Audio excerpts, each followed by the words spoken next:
Hello, everyone. Yes, thank you for stopping by our wonderful show. I'm Dr. Tamara Beckford with the Dr. Tamara Beckford Show. Okay, I am super excited today. I have one of my sister docs, and she's going to be dropping a lot of gems about family and weight loss.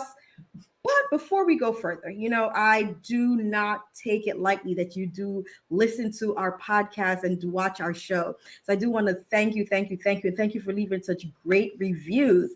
I want to again welcome you to this wonderful show. I'm Dr. Tamara Beckford, and I have the honor and privilege of honoring and really highlighting a lot of my wonderful colleagues for all the amazing things they're doing inside and outside of medicine.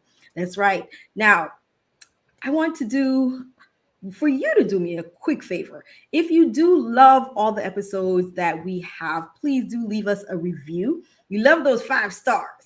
Hello, we love the 5-star review. If you do have an Apple device, leave us a 5-star review on the Apple device. It really helps for others to get a hold and to understand and recognize all the important things that our doctors here are doing, right?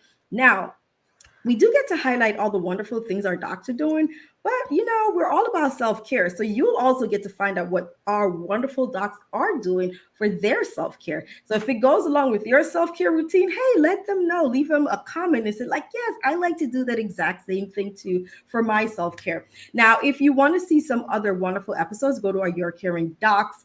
Yes, yourcaringdocs.com, right? And select podcasts, and you'll see all of our docs' beautiful faces, and you can select which ones you want. If you are a doctor out there and you would like to be on the show, just send me an email at drbeckford@yourcaringdocs.com to book. Do keep in mind, we are booked out 3 months in advance because you guys are just so amazing, right? So if you do have a program, a book that you're launching, a crazy, amazing thing that you want somebody to know about and you want to do in your launch period, just time it and then book it during that time. All righty, without further ado, let me bring on my wonderful sister doc. Okay. So, my wonderful sister doc right here, she is a graduate of Hahnemann University. Yes. College was actually at the time, it was Hahnemann School of Medicine. But as we know, as a lot of schools have changed names, just like my school, right? My school did change names. So my school used to be UMD and J. You guys figure out those alphabet soup, right? Hers used to be Hahnemann, but now it's Drexel College of Medicine, right? So that's in the Philly area. So all our Philly peoples, hello to you. She did her residency and internship in pediatrics at the Naval Medical Center in San Diego. Now, our wonderful doc is, we say, multi hyphenated, right? Because not only is she a wonderful pediatrician, she's a certified health and well-being coach, along with a life and well coach, right? Weight loss coach, pardon me. She's also the CEO of Coach Wendy LLC. And right? And she's also the founder of Family in Focus. Now, her goal is to really help parents, to really empower them to the parents of overweight children. We understand that sometimes it can be overwhelming.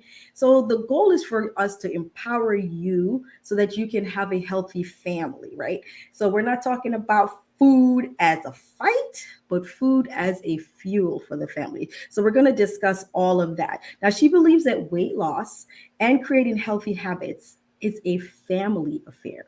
So she has dubbed herself, she's like, I am the weight coach for the whole family. So let's welcome the weight coach for the whole family, the one and only Dr. Wendy Schofer. Oh my gosh. Yes.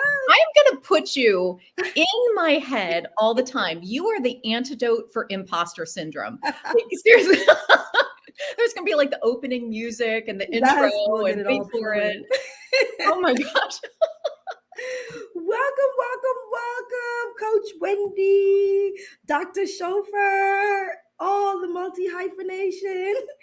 Thank you for stopping by the show. Oh, it is such a pleasure. And I am going to put out a shout out for your schedule. Like, seriously, no, plan it out. And if you get sick, that whole vid thing and you have to reschedule it, it's going to be a hot minute, but it's well worth it. Okay. Oh, thank you, thank you, thank you. Yes, it's well worth it. We love having you on, and we love highlighting all these wonderful things. So now I know a lot of people are like, okay, well, Coach Wendy. Yes, but before she became Coach Wendy, we just had Wendy who was there, little old Wendy deciding, okay, I want to be a doctor. Well, tell us, how did this come about? When did you decide that this is your calling? You know what? I love that question because I have been asked it so much recently, but it wasn't something that I really reflected on earlier. It just kind of seemed like it was one of those one step in front of the other, one foot in front of the other I kind of took thing. this class and then I went and took the other class. Yeah. And so it's like, well, hold on. Was there some like epiphany kind of moment where I said, I want to be a doctor? And to be honest with you, I can't find one. I can't find one. I love it. But it's kind of one of those things that, back in high school, I was that kid. I fell in love with genetics because of the Drosophila. Do you remember that? Did you do that? Those Where flies. the fruit flies and Punnett squares. Okay, so we did one of those projects, I think it was like my junior year, I don't know, 10th or 11th grade. Did those projects where you had to do Alive and Thrive and like keep an animal alive.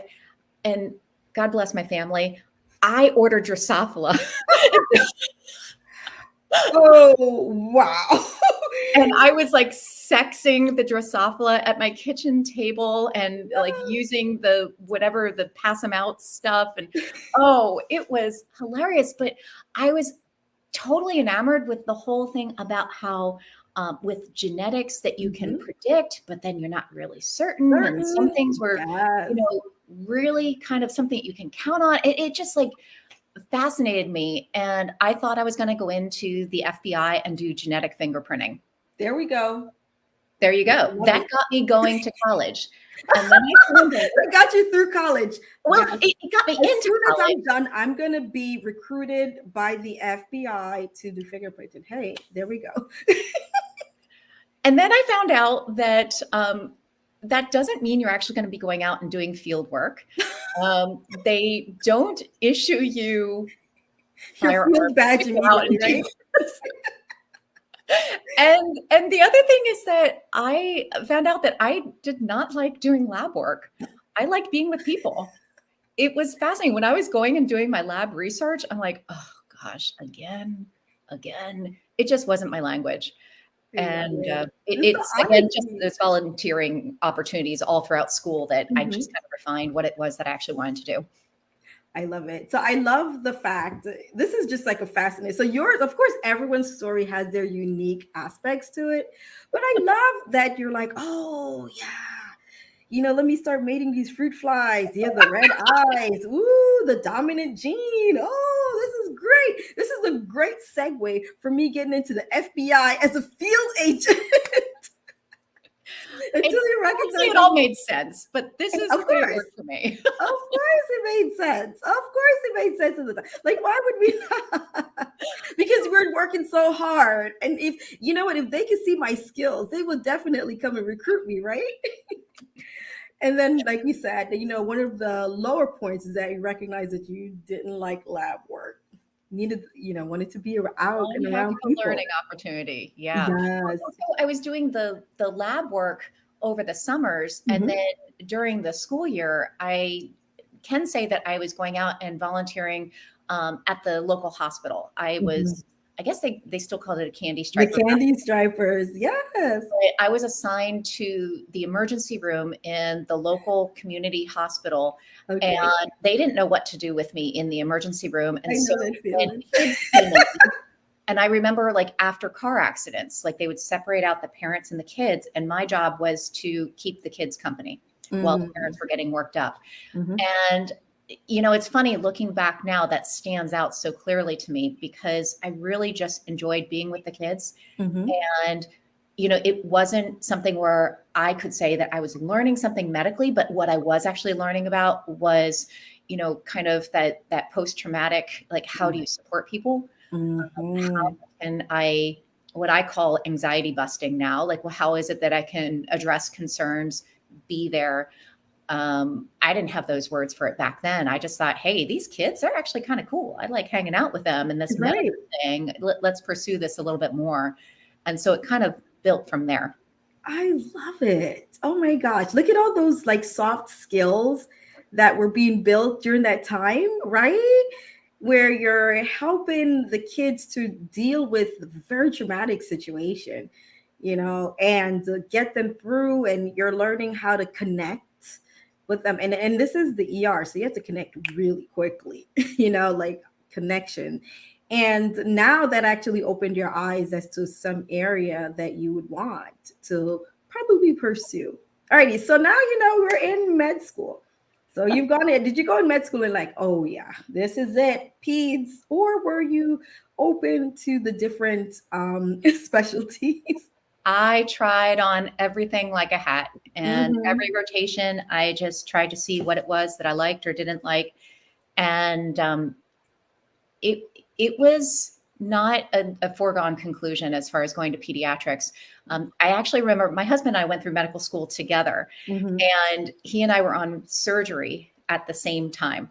Ooh. And the place that we went to, Mhm. so actually up in Easton, so Yes. we went up there, and they were, I don't know, how do you call it? Like, they were petitioning us to both come to the residency. I was like, hey, tell me about some surgical couples that you know, like dual Mhm. surgeons. And they're like, oh yeah, they got divorced Mm. last year. And I was like, okay, that's not helping me here. Like, we were really kind of looking at, like, how do we make this work? And I'm not Absolutely. saying that that doesn't work, No, but but you're just being honest. This is your life that you were trying to.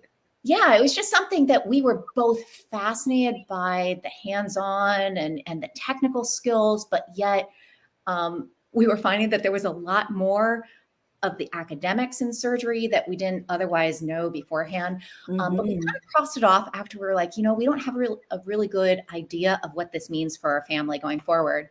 And then it was funny how shortly thereafter, I went to peds, he went to emergency, like no surgeon whatsoever. Well, shout out to your husband. He's over in the ear like I am. Love, love, love. Oh, this is wonderful. So, working and trying to determine, like, work-life balance for the future, helped in addition to your love of course, of pediatrics. Alrighty, so we're here now. You've decided, yes, this is it. You also are, in the military. So tell us about that decision. Ooh, which part? I think those who are listening to this podcast, you're like, oh my gosh, are we laughing the entire time? Yes, that's just our personalities. We probably will. Well, and that's actually, it's funny because I use that example as far as going into pediatrics. Well, it suits me. It just fits me. And I know there's plenty of people that laugh throughout every other specialty, Mhm. but that's just one of those things that I saw that I could go, I could have fun. I don't know if this is appropriate or not, but it's the way I think. I say that I can flirt with my patients and I get away with it. So Yes. Because I it's mean, those babies, how probably, else are you going to get to look in their ears? You oh my have gosh, all the time, all the that. time. It's all about making it a fun, welcoming experience. I play games all the Mhm. time. And many times that game is, how can I speak this child's language? Like, how Yeah. can I crack this, Mhm. mystery, this nut about how to connect with this child? So I have fun with that. That has nothing to do with the Navy, though. That's okay. Oh my gosh. The Navy, so I, it's kind of funny. My husband and I were both applying to the Navy Mhm. at the same time that we started dating. We were doing it Oh, in wow. parallel. And so there was maybe, I don't know, from our college, maybe 6 or 7 people that were applying to the military scholarships. And of course, it was, the two of us. And Mhm. so I didn't know how I was going to pay for medical school. Like, I was Mhm. definitely pursuing different scholarship options. And I decided that I would much rather pay back in time than Mhm. have loans over my head. And that was just part of what, the way that I was raised. That Right. was something that was very important to me. Mhm. And I got to tell you, it was one heck of an opportunity for us. That does not mean that it was always awesome and glorious. Of course, but nothing is consistently just, everything has its up and down. Yeah. Well, and it's funny that, I did my initial payback. So 4 years of active duty after they, supported me through medical school and residency. And I couldn't leave fast enough. I was like, I'm done. I'm out. And when I got off of active duty, I felt like I had chopped off an arm. And so I actually came back in through the reserves. And I said, after this point in time, I'm never taking another commitment or obligation. I'm going to do it one step at a time. So I never took any bonuses and, hey, we'll give you so many thousands of dollars to stay for 4 years or whatever. I said, nope, one step at a time. And I actually just retired from the reserves last year. So I actually made it a full, career through the reserves. Wow. But it was doing it my way. Love it. Love it. Love it. Love it. Well, congratulations on that. That is a wonderful, wonderful opportunity that you were able to take advantage of. You're able to serve, and you were able to serve not just the country, but also the families of those who are, serving our wonderful country. Alrighty. Well. You see the look I have there? I do. It's just like, what do we have in store? Well, one of the things that happens is that while we're in the pediatric specialty, is that you're able to see so many trends and changes that occur within the children based on whatever is going on in their lives. And one of the hardest things, I think, for parents is to see their kid going through something and not being able to help them. And one of that is, being overweight, wondering, are you the cause of it? How do I play a role in this? How can I help? And I see that you have, built this wonderful program where you are helping through coaching, these families. So first part of the question is, what made you decide to do coaching when you are a pediatrician? Because I'm pretty sure a lot of people are probably wondering, well, she's a pediatrician, so why does she want to do coaching?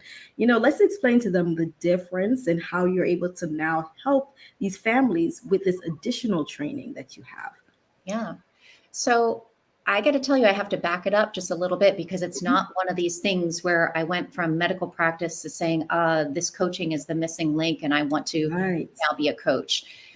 It's truly one of those things where I don't know how many times I've heard people say that, we are our first client, or, to really understand coaching, you should be coached first to really understand what it is. And that's not a business ploy. It's honestly the truth. No, it's the truth.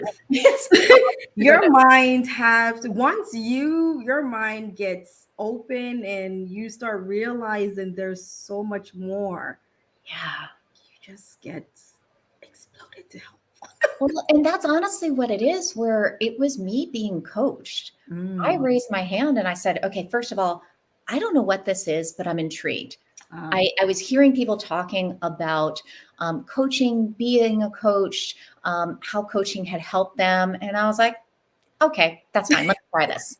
Let me see. And what I actually did, it had nothing to do with food. It had nothing to do with my children. It actually had to do with my relationships. And of course, those are also relationships, but I saw my relationships changing with my extended family. And so I will always use the example, okay, that my relationship with my mother-in-law completely changed. And I got to tell you, like, if your mother-in-law is anything like mine, bless her, sweet as can be, she's never going to change. Okay. Like, I changed the relationship because I changed. And it truly was something where there was a lot of a decrease in the communication that we had over the years. It was just a lot of strain. And when I saw that this coaching tool was something that I was able to use in order to be able to help make my relationship stronger, and it was me, I was totally the one doing it. I was like, oh my gosh, where else can I use this?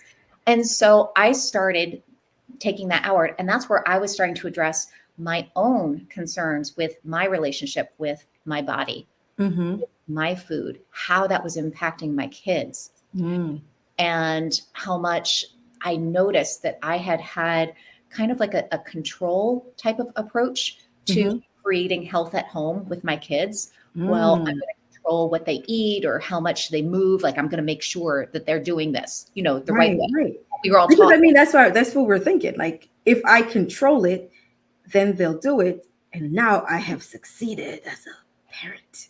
Oh, it's like exactly what's happening. Yes, exactly. Well, even those questions you were asking at the beginning, like, what does this mean? Where have I gone wrong? What have I, not shared with my kids, or how do I do it? Like, it's all about that story that we're telling ourselves as parents about doing it the right way, the healthy way, the medically recommended way. Like, as doctors, we kind of get that double dose of the parenting guilt and the whole the doctor guilt. Yeah, Yes, all of it. And so it was just something that I started, again, applying those changes in my own home. And then I was like, man, I need to be able to help out more folks with, my clients, with my patients. And it just kind of built on from there. Wow. Wonderful, wonderful, wonderful. When we talk about coaching, a lot of people do approach the coaching and they come in through a period of life where they're burnt out, when they're crispy, when they're like, I am done. Now, I love it that I saw that you put up that your, was it your husband that brought you a shirt, or a family that brought you a shirt? Oh, you were doing all the research on me. Of course, I love having great conversations with my guests. How can I not have great convo with great research? So this beautiful shirt that says, they have a letter of the alphabet between which, the other two letters, about what's going on and how one feels in life. So let's really dive into some of that, because I'm pretty sure a lot of people have felt that way. And how you were able to pull out of that and then now help, because I'm pretty sure our families all think that same way, right? Yeah. So I'm going to keep this as clean as I can. Okay. So I had this experience where I was, where do I start this story? Okay. So I was, working full time, and I would come home every day from the office, and I would have never told you that these words existed in my vocabulary before then. Okay. But I would come home and I would just say F them all, like every single time. And so much so that my husband actually made me a gift for Christmas that year. Oh, that was a Christmas gift? Oh, that was a Christmas gift. So he made a t-shirt with the hospital logo on the front, and on the back it said, all spelled out, F them all. And at first I was like, oh my God, what is this? And I'm like, oh yeah, I am saying this all the time. So fast forward years later, okay, I'm hearing about burnout. I'm having all this skepticism. I'm like, people are talking about this all the time. What is this? I don't understand. Like, it was that whole skepticism. Is this a me too? Is this like everybody's joining on this? Like, what is it? And I just happened to be going through my closet at the time, and I picked out that t-shirt. And all of a sudden, it just became so vivid to me. I was like, oh my gosh, this is what is happening. This is the depersonalization that I was experiencing, that I was just throwing it all out there. I was exhausted as anything. Yes. And I felt like I was completely ineffective. Okay, right there is the triad of burnout. And so all of a sudden, I went from being a complete skeptic to, oh, hold on a minute. Now I have words to really understand what I was going through. And by the way, it wasn't that I was a crappy doctor, a crappy mom, not cut out to work full time, like all the things that I was telling myself about it at the time. I was like, oh, this is burnout. Okay. It was just way before we were all talking about it. And so we were using the words, language to be using about it, nor necessarily what help to get. I just thought that meant that I couldn't be, a full-time active duty pediatrician. That's the message that I took. That's when I transitioned from active duty, out into the civilian world. Wow. And this is a lesson too that applies more than just for us as physicians. Because if you looked, you really, you highlighted a couple of things, right? We highlight career, we highlight our personal achievements, and some of our even just being a mother. So it's not even just career, but like, am I cut out to be fill in the blank, right? I am no longer a good fill in the other blank. Maybe this is not for me to do, fill in the blank. Depersonalization and all of this adds up to burnout, something that is very widespread now within our physician community. So, a lot of, and we have uh, the research now to back up that coaching is a great way to get through and to combat all of that, right? And therefore, if you can use the coaching to combat and to get physicians who are very highly stressed to start loving their jobs again, loving their life again. Imagine being able to use some of those same techniques to help families to build up, especially when you have this mindset is, am I ruining my child mindset, right? So how are we using, we as in you, me sitting here talking about you, using the coaching to help the families to build this healthy lifestyle, especially around weight. So give us some things that you're doing. There are so many like overlapping parts of this. And so I got to tell you, this is really just, I don't know, kind of like the tip of the iceberg today. Absolutely. I appreciate what you did with kind of tying it together, that there's so many parallels here between, how we're doing as parents and, raising our family, the entire conversation around weight and health and feeding, and then also the professional journey that we're having. It's all interrelated. And I talk a lot about what I'm seeing as a triad of weight and stress and burnout. And I'm kind of like living in that area because it's all interrelated. And the stress is the story that we're telling ourselves about how we're doing it all wrong. All That's the things that we're seeing that we're like, oh, okay, well, because my weight is a certain way, because I've had so many different, failed diets, as we're describing it that way, failed diets, or I use exercise in a certain way. I'm telling myself that I'm doing that wrong. Now, how is it that I'm saying that I can't be helpful for my children as I see them taking the same path that I've had? Well, the opportunity is to really see how this is actually a part of our human experience. And first of all the crap that we're telling ourselves about, like how we failed. Yes. That's part of our experience, but it's also the part that we can start questioning it. And so much of that is where I see the opportunity in coaching to be able to say, oh, I notice this. I notice that I'm thinking that if my kids are a certain weight, I think that they're doing well. And that means that I'm doing a great job of raising my kids to be healthy, to, to just be an awesome parent, like whatever that is. And I notice that if they are not, I start applying all of that judgment. I start worrying. It sounds like it's all like really innocent. Like I worry about their health. I worry what it means in the future.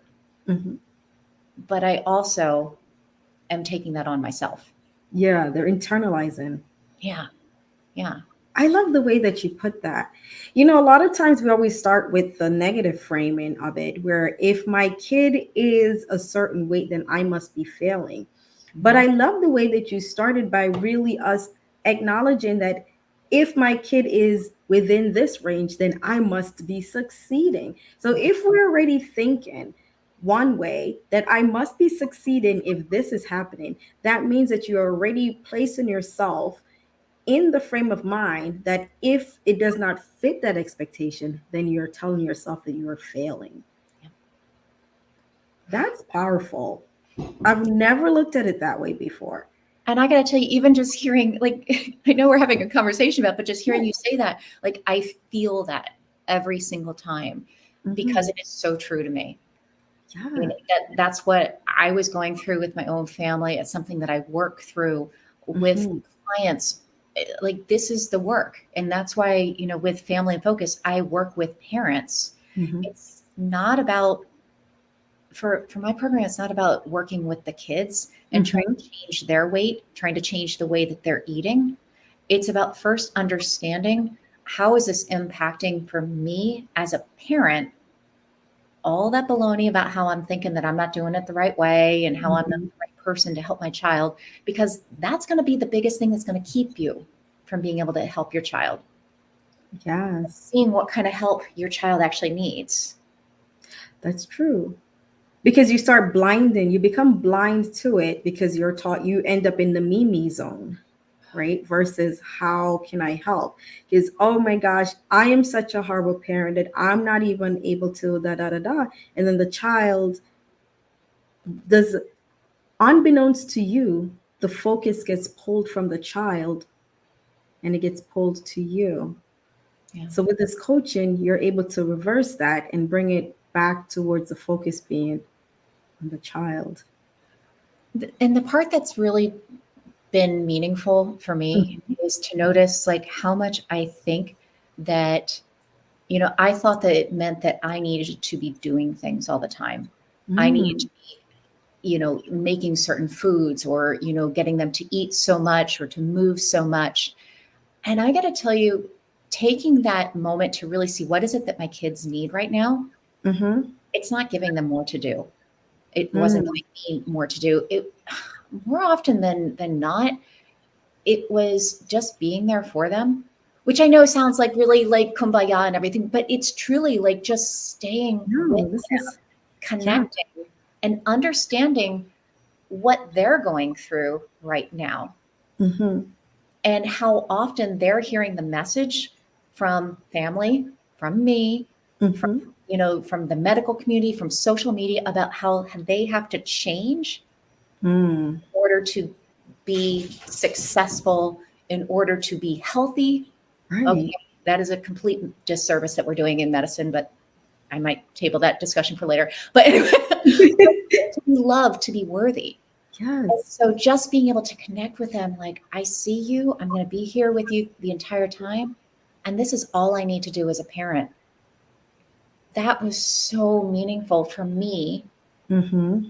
to recognize that and be able to offer that to my kids. And it changed everything. I mean, that's how it really changed the relationship. And it was, again, it was me. Right. I love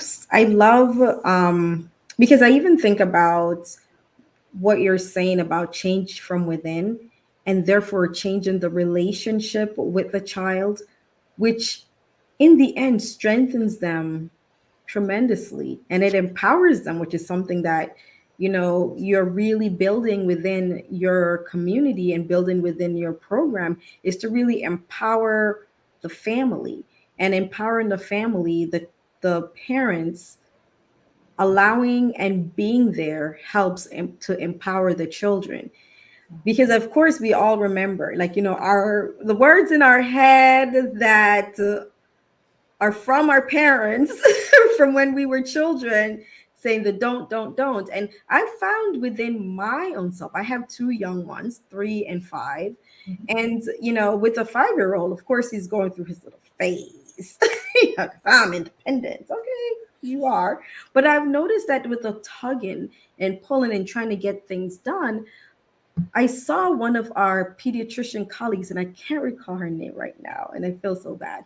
But she posted something on, stating that, do you think in order for you to get your children to be, like you said, to be obedient or to do what you'd like them to do, that you need to like punish them, take away this, take away that? And they said that children around that age, they really just want to be connected. So once they feel connected with you, then they will do the things that you ask. That statement alone really hit me because I was doing the, okay, well, naughty corner, well, you're not listening. And then I really changed the approach.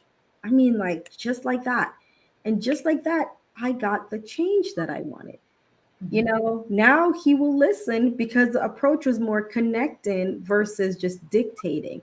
You need to, so connecting with and being there for the child, and parenting from that perspective is just so powerful. So how empowering can it be for that child now when they leave, that they're not just feeling dictated to, right? They He feel, got what he needed there too. Yeah, Yes. absolutely. Oh my gosh, so powerful. Okay, so now let's talk about, even with the healthy affairs, a lot of times in our minds, we're thinking at 2, they need this, at 4, they need that. When they're adolescent, they need that.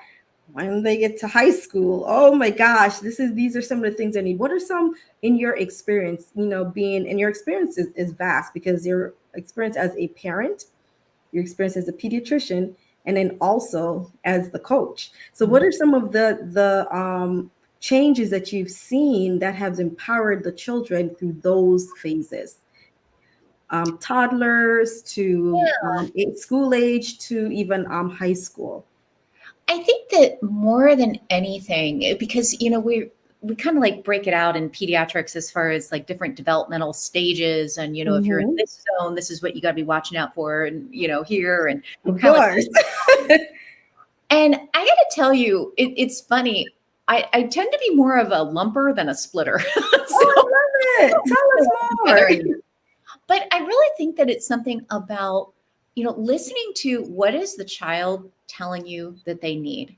Mm-hmm. And the way that they tell you is by the behaviors that they have. Like that's just kind of like the icing on the cake. Like if they're like acting up, you're like, oh, I can't believe he's, saying no, or he's having a tantrum. Well, behind that is they're expressing that there's an unmet need. Right. And this can happen at all your different ages. It could look like, the tantrum in the toddler.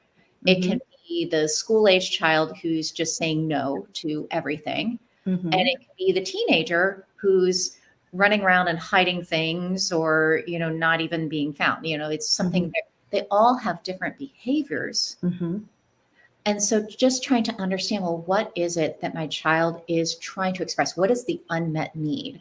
And I Right. got to tell you, more often than not, Mm-hmm. it's that need for connection Mm. and the need to be seen. As far as like sometimes we'll talk about that need for autonomy.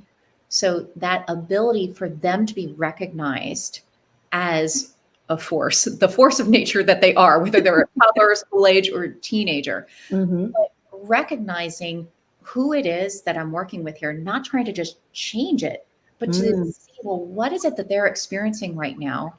What is it that they need? Is it attention? Is it love? Is it connection? I got to tell you, I always start there. Mm. I always start there. And then just kind of seeing, well, what's happening. Because if we go and discipline the behavior, Mm-hmm.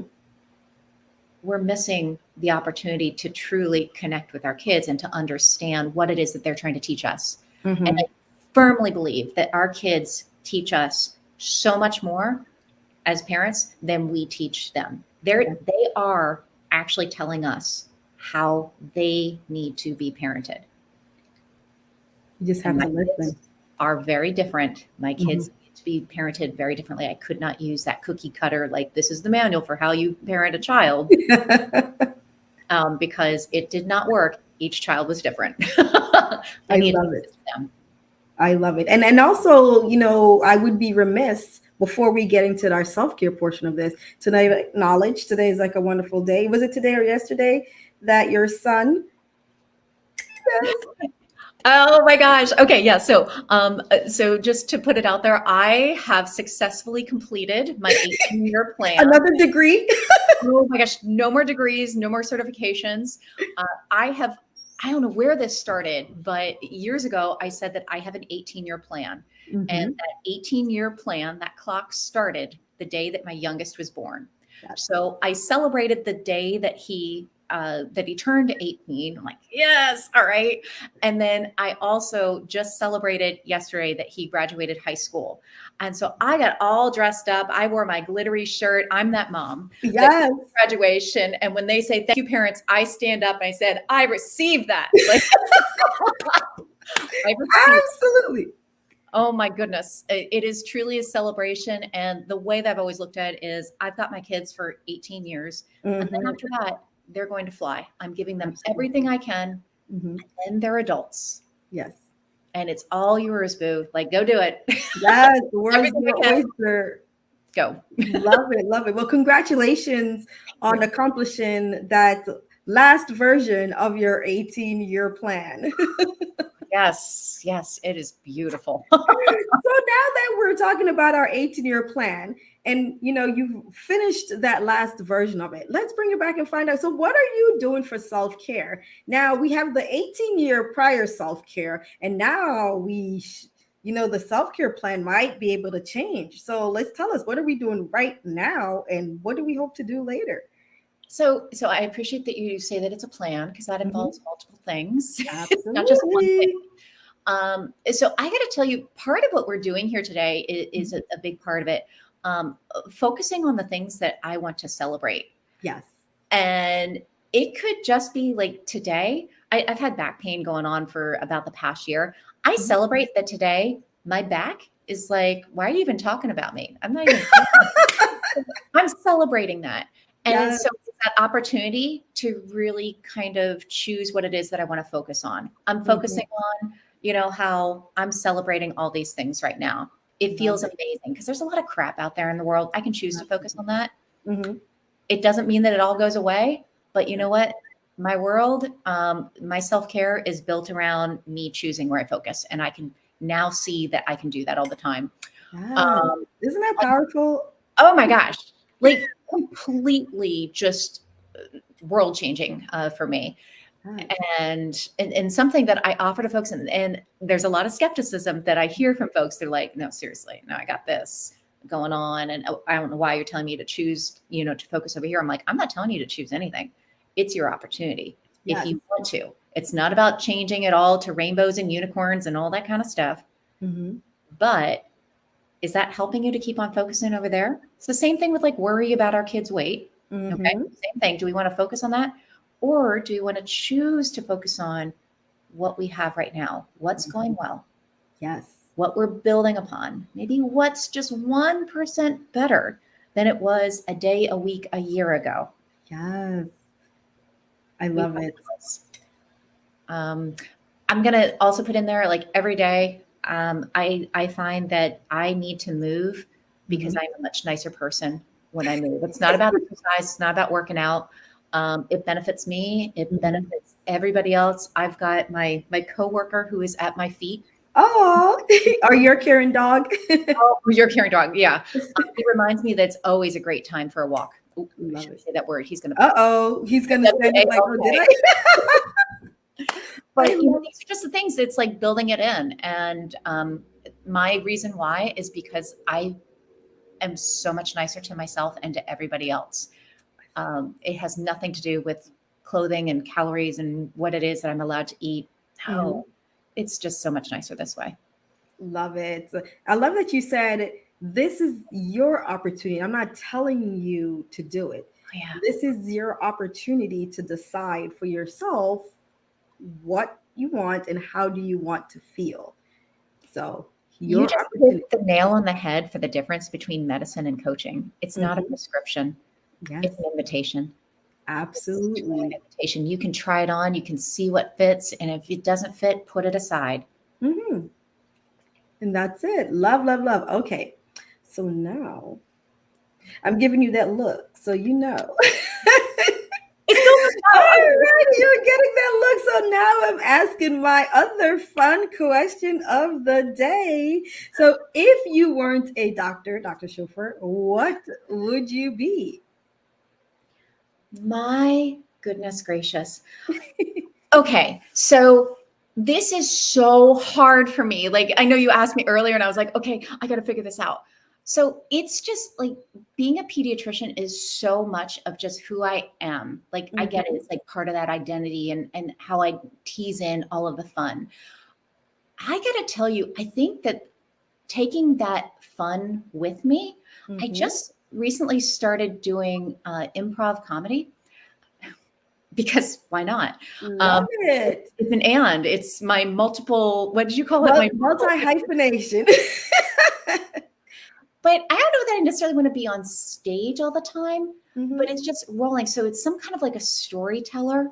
Yes. Some type of, I just love going up and talking to people and connecting with them. So maybe I'll be a Walmart greeter. Oh, to be very honest with you. No. Coffee shop. That's it. Yes. Coffee/book/yoga shop. There you go. Boom. Woo. Alrighty. Let me think of who.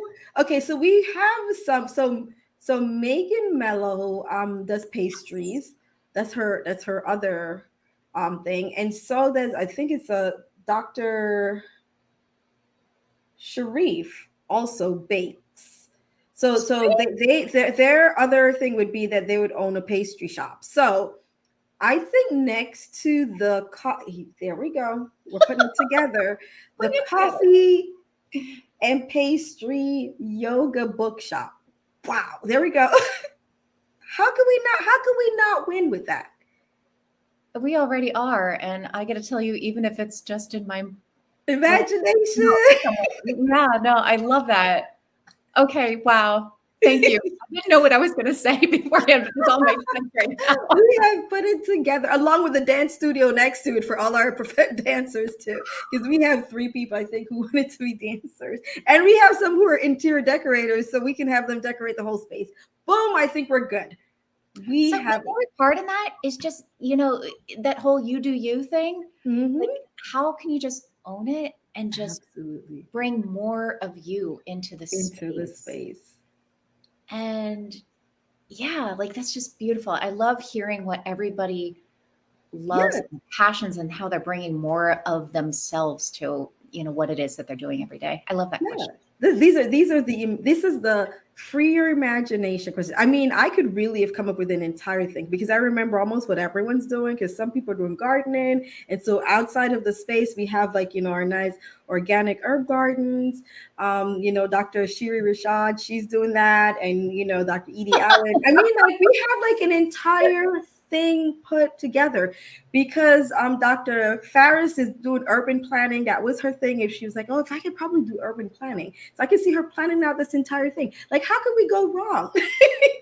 How can we go wrong? I love this question so much that we get so many great answers to it. So now one day we're just going to string it all together. All righty. We're taking medicine with us wherever we are. Can you imagine having doctors in your dance studio, in your urban planning group, in your coffee shop? Yes. But we're taking that with us, that medicine, that passion, that knowledge, and just who we are. And it's just a part of us. It's all a part of us. It's all a part. And we are the multi-hyphenated section. Yes, here we are. Love. All righty, Dr. Wendy Schofer. We have people who are listening and who are watching, and they're like, you know what? I need to connect with her. I love her approach. I would love to hire her as a coach for my family. Let them know where they can find you. Absolutely. Okay, so come on over. I'm so glad my name is on the screen. Okay, I don't have to spell it. But for the audio, you probably have to spell it for the audio. Yeah. I gotcha. So it's WendySchoferMD.com. So Wendy, Wendy, Schofer, SCHOFERMD.com. That's my website. And you're going to find out all about the Family in Focus program there. I do host the podcast, Family in Focus with Wendy Schofer, MD. I'm not very creative with my naming, so you're going to find it all. And then I would also invite you. I have a new mini course that I kept on hearing parents asking the question, where is Weight Loss 101? Where do I start with helping my kids? And so I created Weight Loss 101 for your whole family. And it's really taking those most common questions and answering them, and really helping parents kind of see that there's a different approach than what you've heard of in the media, or maybe even in your conventional medical office, about addressing the concerns about weight. So that is the Weight Loss 101 for your whole family mini course is available on my website. Wonderful. Well, thank you so much, Dr. Schofer, for stopping by the Dr. Tamar Beckford Show. I had a fantastic time. And I know that those who are here, I'm pretty sure those who are watching had just as great of a time too. So I want you, if you were watching or listening and you had as much of a great time as we did, to go and leave a 5-star review for Dr. Schofer's episode. It'll be available on our Your Caring Docs website. So that's URCARINGDOCS.com. Click that podcast link, and then you will see Dr. Schofer's beautiful face. Just click on it. Yes. Wonderful. And click listen here. And if you do have an Apple device, we do want you to leave us that 5-star review. Like we said, she gave us all the gems, all about how to think about life from the perspective of our parents, our parenting, from not just tasking, but also parenting with connecting with our children. And the connection, really, if you really think about it, the connection is really the magic sauce to getting a lot of things done within our children's lives. So connecting with them helps us to understand what's going on. So if you're thinking about all the different aspects in the life of the way to get towards the kids and get through to them, connecting is part one. And for those of you guys who want to learn more about the weight loss program for the kids, go to her wendyschofermd.com and you'll be able to get weight loss 101. Yes. Alrighty. So one of my favorite part of this episode also is the fact that we get to talk about the self-care, and we said we invite you. It's an opportunity for you to get the care that you want for yourself from where you are, right? Dr. Schofer says that she's doing it every day. Today, she's back pain free and she is loving it, right? And then that's right. What are we, the back pain? What? Not today, back pain. And so each day is an opportunity for you to really build upon your self-care needs. And your self-care needs is really, think about the word, it's self-care. It's all about you, right? So in addition to all these wonderful docs that I get to really highlight, I'm so glad they all tell us about their self-care. So let's see which part of that connects with you. All righty. I would like to thank you again for stopping by. I'm going to give lots of kisses out there to the Virginia. Yes. Sending from Houston, Texas downward. Thank you all for listening. Like I said, this wonderful episode is available on yourcaringdocs.com. And if you are a doctor and you love to book, do not hesitate to send me an email, drbeckford@yourcaringdocs.com. Thank you all for listening, and we'll see you guys next time. Bye-bye.